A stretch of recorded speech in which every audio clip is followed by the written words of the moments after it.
So this week I had an unpleasant experience with a dentist. No, not the one you're thinking. The dentist was using some sales techniques that I didn't really appreciate given the situation. And that got me thinking about how a lot of sales techniques are also used in scams and can make some products seem very scammy. So this week on Scams, Hacks and Frauds, I'm going to start by sharing 2 common sales techniques and how to beat them. And we'll also look at what a timeshare is, as these techniques are used a lot to sell timeshares, and whether they're a real investment or just a scam.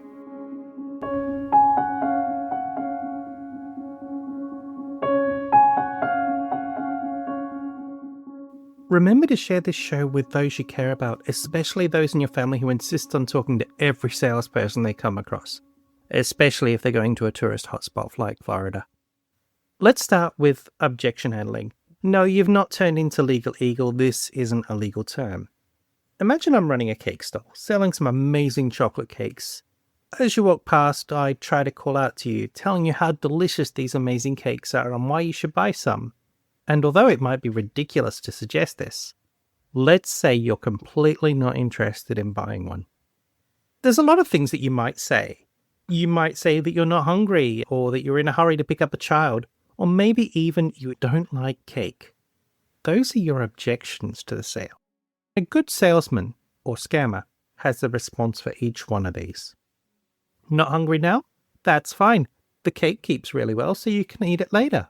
Going to collect your kid? Doesn't your kid deserve a treat? Why not buy 2 pieces? Don't like cake? Well, I've got some amazing cookies right here. There are ways to handle each objection. Some people give these objections because they don't want to appear rude. But what you're actually doing is making the salesperson's or scammer's job easier. If I remove each of these objections, I get you one step closer to saying yes. Even if you give me another objection, we're still a step closer, and I can dismantle that one. Each of those handled objections is now on you. They're no longer reasons to say no. They now feel like more pressure to say yes. Now let's look at this from a scam perspective. Let's say you're in a pig butchering scam. I have $1 million that's coming your way. You just have to pay a $200 admin fee. You might say you don't have the money, but wouldn't it be worth borrowing or taking a credit card advance if you're guaranteed $1 million? Objection handled. So how do you defeat this? As I used to tell a colleague of mine, no is a complete sentence. If you don't give a reason, you give them nothing to work with. They can repeat this spiel, but that's it. It's a lot harder to wear you down. But even better is not to engage at all. If you're in an environment like that, look straight ahead and walk at a brisk, confident pace. Don't turn your head. Don't make eye contact. Don't worry about what they may think of you. Every other person is doing the same. You'll soon be forgotten.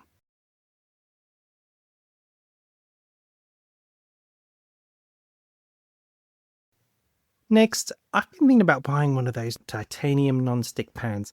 If you've seen them, you'll know they're pretty pricey. So imagine my surprise when I'm scrolling through social media and I see one come up for about 1/3 of the price of the others. Of course, doing this show I'm skeptical, but no harm taking a look, right? Imagine my surprise when I see a 10-minute timer at the top of the screen telling me the deal is about to expire. Now my fingers can be pretty thick sometimes, so I accidentally closed the window and opened it up again. And to my surprise, or not, the timer had restarted, and I just went back to the site now to see if it's doing the same thing. Not only is it still doing it, but just for fun I let the timer run out. It hits 0 and then nothing. The price stays the same, and if I refresh, yep, the timer restarts. What you're seeing here is an example of false or artificial urgency. Basically, it's making things seem more urgent or time-pressured than they really are, so you spend less time thinking about them. Now, I'm not saying the site or product I was looking at is definitely a scam. I'd have to buy the pan and test it if it ever arrives to be sure. But the tactic isn't just scammy, it's one that scammers commonly employ, especially on websites selling scam products. But you'll also see it on other sites. Travel websites will often tell you that other people are looking at the deal you're looking at, or that other people are booking it. But you don't just see it online. A salesman might tell you that the amazing deal that you're being offered is a one-day only deal that expires when you walk out the door. Or a deal might have the words next to it, while stocks last. And even fast food gets in on this trick. adding a special sauce or ingredient to their regular burgers for a limited time offer. And yes, I'm ashamed to say that even I fall for that one. But what can you do about it? Well, remember that site with the timer? In the UK, the Advertising Standards Agency doesn't allow misleading advertisements, so I was able to report that to them. But it might not be an option where you are. But now you know the messages on the website are a trick, you can either ignore them or take them as a sign to be suspicious of the site that you're on. Whenever I feel like I'm being pushed into something with a deadline or what I think might be another high-pressure tactic, I stop and take a breath. If it's a big purchase, even when I've decided what I think I want, I don't buy it the same day. Before I click the button, I wait at least a day, maybe more. The number of times I think I've decided to do something only to pull back is, well, huge.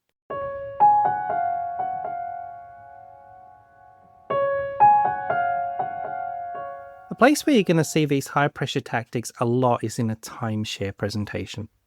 The primary promise of a timeshare property is to give you cheaper or better trips. A simple version of this is you and a group of other people buying a holiday home and then dividing up who gets which week. But over time, these have become even more complicated. Instead of owning a specific property, you might now own points that allow you to take a certain type of room, and you might be able to use these at different resorts and potentially buy or sell or trade these points. But if we're looking at these as purely a product, then timeshares are not a scam. If you're buying from a reputable company, then you will in fact get something for your money that will allow you access to a property in line of what's written in your contract. What makes them scammy products in many cases comes down to two major but overlapping areas: people not fully understanding what they're buying and high-pressure sales tactics. People are often introduced to a timeshare opportunity by being promised a gift in exchange for attending a presentation. And the gifts that they're offering aren't small. You could be offered multiple free nights in a hotel, in a major tourist hotspot for free or a greatly reduced price, a gift card in hundreds of dollars, perhaps even both. And you might be thinking that this is an opportunity to scam scammers, attend a presentation you have no intention of buying from, and get the gift. But remember, they wouldn't be offering these amazing incentives if they weren't convinced that they could weigh you down, and as strong as you might think you are, these guys are experts at wearing people down. They will use these tactics we talked about before and more. They'll often tell you that the offer is limited, only available today. But you already know that's false urgency. The fact is there are tons of timeshares, vacation clubs, and similar products out there. And although there may be only so many rooms in a building, more and more of these rooms in similar buildings and resorts are being built. And today's deal is also probably tomorrow's deal. The salesman probably has a full day tomorrow making similar pitches and will not turn down a sale tomorrow. There really is no need to rush to a decision. If you can't afford it, they'll handle that objection. They'll show you some figures that will try to convince you that you can't afford not to take up their offer. They'll claim that buying a timeshare in the long term will be cheaper than staying at a hotel, downplaying the other costs that come with ownership, such as maintenance.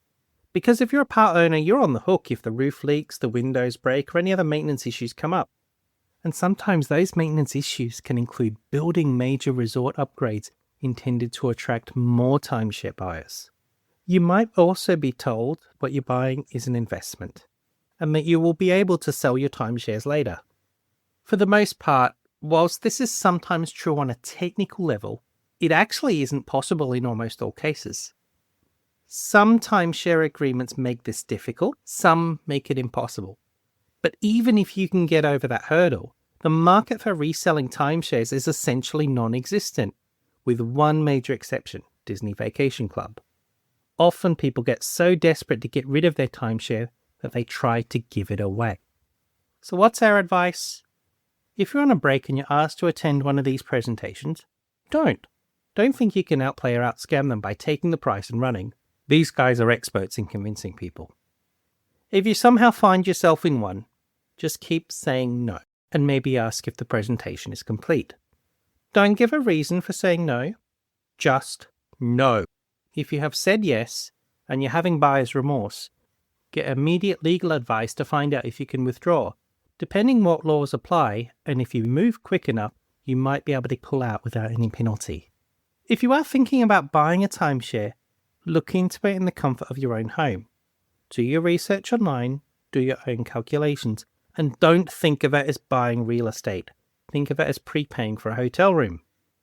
If you're going to be able to legitimately use that room or swap it for rooms elsewhere, compare that to what you'd really pay. Remember to factor in maintenance costs. And check what they call maintenance doesn't include new improvements. But whatever you do it in the peace and quiet of your own space, not when there's a salesman in the room trying to talk you into it. But if you own a timeshare and want to get out, you'll need to be careful about recovery and resale scams, and we'll cover that in a future episode of Scams, Hacks and Frauds.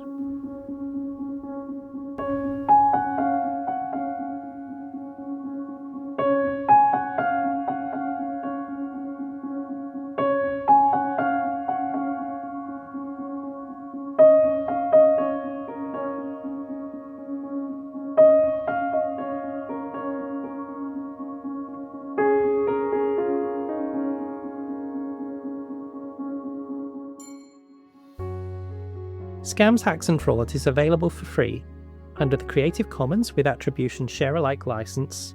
If you are reusing our content, the music cannot be reused under this license. You can find more information and our previous shows, along with all transcripts, at www.scamshacksandfrauds.com.